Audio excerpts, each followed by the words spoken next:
Hello दोस्तों, स्वागत है आपके अपने यूट्यूब चैनल नैनी हिंदी साहित्य सागर में। आज हम पढ़ेंगे भारतीय युग का दूसरा भाग और आधुनिक काल का भारतीय युग प्लस उसके साथ छायावाद भी देखेंगे, जो कि परीक्षा की दृष्टि से महत्वपूर्ण तथ्य है। छायावाद का समय सीमा है 1920 से 1936 ईस्वी। डॉक्टर नगेंद्र के अनुसार छायावाद स्थूल के प्रति सूक्ष्म का विद्रोह है। छायावाद का युग गौरव ग्रंथ कामायनी है, जो कि जयशंकर प्रसाद द्वारा रचित महाकाव्य है। कामायनी का प्रकाशन वर्ष 1935 ईस्वी में हुआ था। कामायनी में 15 सर्ग है। एग्जाम की दृष्टि से महत्वपूर्ण है ये। कामायनी का कथा प्रधान ना होकर भाव प्रधान है। छायावाद की प्रमुख प्रवृत्ति रहस्यवाद की है। पंत को सुकुमार कवि कहा जाता है। आचार्य रामचंद्र शुक्ल के अनुसार मुकुटधर पांडे को छायावाद का जनक माना जाता है। छायावाद की एक प्रमुख प्रवृत्ति रहस्यवाद की भी है। पंत का क्रमिक विकास 4 चरणों में हुआ है।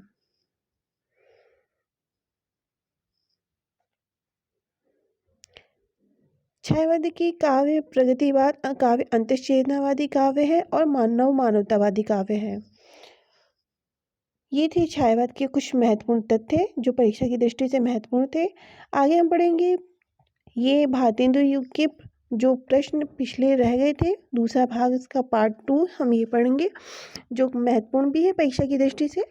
घोड़े का लत्ता बीने कनातन का डोल बांधे जैसा शीर्षक किस लेखक ने दिया था? प्रताप नारायण मिश्र जी हैं। विस्तार से देखें तो घोड़े का लत्ता बीने कनातन का ढोल बांधे, समझदार की मौत, बात, मनोयोग, व्रत, भौं और ये लेखक प्रताप नारायण मिश्र जी का है। प्रश्न संख्या 2, 8 मास बीते जजमान, अब तो करो दक्षिणादान। इसके उत्तर है प्रताप नारायण मिश्र। 8 मास बीते जजमान, अब तो करो दक्षिणादान। यह पंक्ति संबंध ब्राह्मण पत्रिका से है। इसके संपादक प्रताप नारायण मिश्र जी हैं। यह उक्त ब्राह्मण पत्रिका के संदर्भ में कहा गया है। ये ब्राह्मण पत्रिका के संदर्भ में इनके लिए कहा गया था।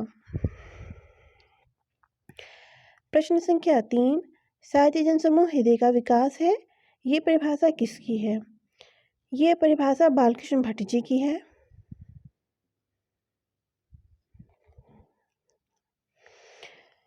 विस्तार से अध्ययन करेंगे तो बालकृष्ण भट्ट की परिभाषा साहित्य जनसमूह हृदय के विकास का है। और बालकृष्ण भट्ट जी हिंदी साहित्य के प्रसिद्ध निबंधकार भी हैं। इनके बारे में आचार्य रामचंद्र शुक्ल जी ने कहा है कि आचार्य शुक्ल ने हिंदी का स्टील कहा है। नहीं आएगा। आचार्य शुक्ल ने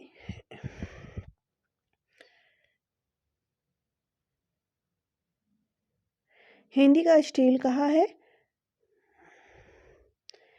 इनके प्रमुख निबंध इस प्रकार है। शब्द की आकर्षण शक्ति, कल्पना, मेला ठेला, बाल विवाह, एक अनोखा स्वप्न, प्रतिभा, आत्मगौरव, रुचि, आशा आदि इनकी रचनाएं हैं। जो हो मैंने आप कई बेर परिश्रम किया, खड़ी बोली में कुछ कविता बनाए पर वे मेरे चित्त अनुसार नहीं। ये कथन किसका है? भारतेंदु हरिश्चंद्र जी का है। खड़ी बोली में लिखना चाहे पर लिख नहीं पाए, इसलिए उन्होंने अपने बारे में लिखा है। बज्ञान बसंत बसेरे कियो, बसिए तेहि त्यागी तपाइए ना।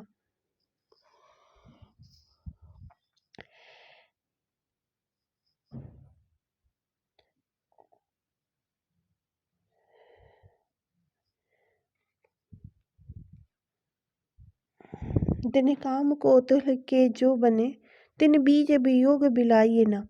उपयुक्त काव्य पंक्ति के रचनाकार बद्रीनाथ चौधरी प्रेमखंड जी हैं।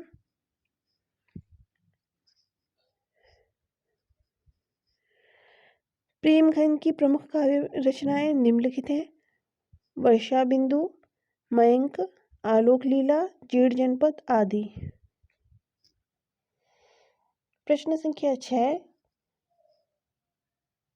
जन्मकाल के आधार पर निम्नलिखित कवियों का सही अनुक्रम क्या है?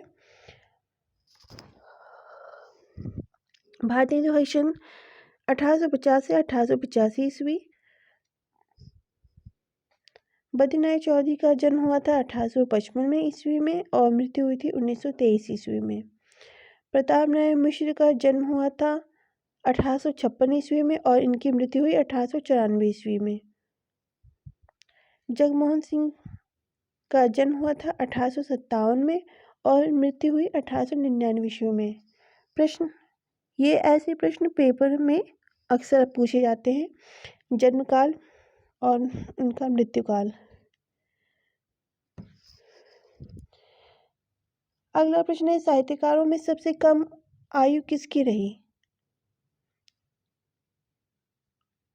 उत्तर होगा भारतेंदु हरिश्चंद्र की आयु 35 वर्ष की थी और जयशंकर प्रसाद की आयु 48 वर्ष की थी। गजानन माधव मुक्तिबोध की आयु 47 वर्ष की थी। प्रेमचंद की आयु 56 वर्ष की थी।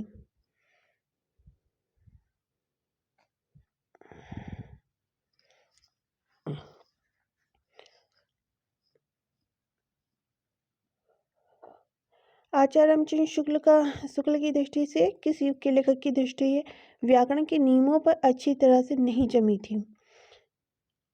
भारतेंदु युग।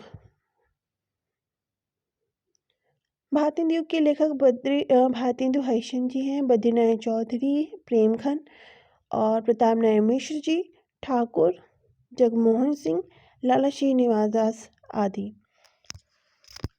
ये थे परीक्षा की दृष्टि से महत्वपूर्ण प्रश्न। आशा करते हैं आपकी परीक्षा की तैयारी में हेल्पफुल साबित होगा। मिलते हैं अगली वीडियो में एक नई जानकारी के साथ। Take care.